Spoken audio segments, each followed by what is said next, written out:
বেচারা চাল কুমড়া জন্ম হয়েছে সিরাজগঞ্জে, অথচ ওর পরিসমাপ্তি হচ্ছে ঢাকায় এসে। ঢাকার প্রায় শাকসবজি বিভিন্ন জেলা থেকেই আসে, তবে এই চাল কুমড়াটার কথা হচ্ছে ভিন্ন। এই চাল কুমড়াটা আমার মায়ের হাতে লাগানো গাছে ফলেছিল। গত সোমবারে আমি ঢাকায় আসছি, আর আমি আসার সময় আমার মা বিভিন্ন ধরনের জিনিসপত্র গাট্টি বস্তা বেঁধে আমার সঙ্গে দিয়ে দিয়েছে। গাছ লাগানোটা ওনার একটা শখ। উনি বিভিন্ন ধরনের শাকসবজি ফলমূলের গাছ লাগিয়ে থাকেন, আর ওনার গাছে এই চাল কুমড়াটাই প্রথমে এসেছে। আমি আবার বাড়িতে যেতে যেতে অনেকটা দেরি হয়ে যাবে, 4-5 মাস পরে যাব।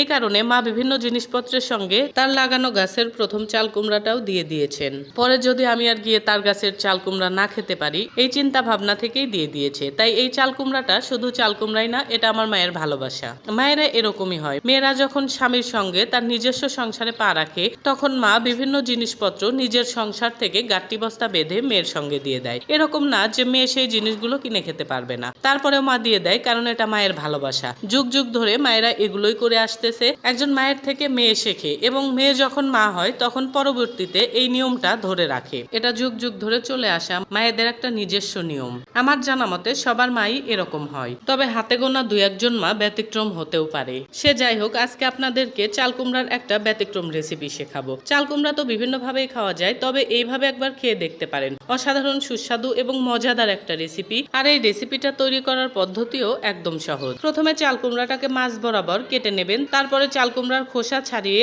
একটা ছুরি বা চামচের সাহায্যে চাল কুমড়ার ভিতর থেকে নরম অংশগুলো বের করে নিতে হবে। এরপর চাল কুমড়ার বের করে রাখা অংশটা কুচি কুচি করে কেটে নিতে হবে, এবং বাকি অংশটা গোল করে কেটে নিতে হবে। তারপরে কুচি করে রাখা চাল কুমড়ার ভিতরে পেঁয়াজ কুচি, কাঁচামরিচ কুচি, মরিচের গুঁড়া, হলুদের গুঁড়া, লবণ এবং একটা ডিম ভেঙে ভালোভাবে মেখে নিতে হবে। এরপর গোল করে কেটে রাখা চাল কুমড়াগুলো হালকা একটু পানিতে ভাপ দিয়ে নিতে হবে। ভাপিয়ে নেওয়াটা আপনার ইচ্ছার উপর নির্ভর করে। আপনি চাইলে ভাপিয়ে নিতে পারেন, না নিলেও সমস্যা নেই। তবে ভাপিয়ে না নিলে ভাজি করতে একটু সময় লাগবে, আর ভাপিয়ে নিলে ভাজি করতে খুব বেশি সময় লাগে না। যাই হোক, এরপর একটা কড়াইয়ের ভিতর পরিমাণ মতো তেল দিয়ে তার মধ্যে গোল করে কেটে রাখা চাল কুমড়াটা ছেড়ে দিয়ে ডিম দিয়ে তৈরি করে রাখা ব্যাটার গুলো তার মধ্যে দিয়ে দিতে হবে। দিয়ে দেওয়ার পর চুলার আঁচটা একদম কমিয়ে ঢাকনা দিয়ে ঢেকে দিতে হবে। ঢাকনা দিয়ে ঢেকে দেওয়ার 2-3 মিনিট পর ঢাকনাটা তুলে ভালোভাবে এপিট ওপিট করে ভেজে নিতে হবে। এভাবে সবগুলো চাল কুমড়া ভেজে নিতে হবে, আর ভেজে নেওয়া হলে কাজ শেষ। এখন আপনি এটা খালি মুখে বসে খেতে পারেন, অথবা ভাত দিয়েও খেতে পারেন। খুবই মজাদার একটা রেসিপি, উপরে একদম ক্রিস্পি আর ভিতরে নরম তুলতুলে।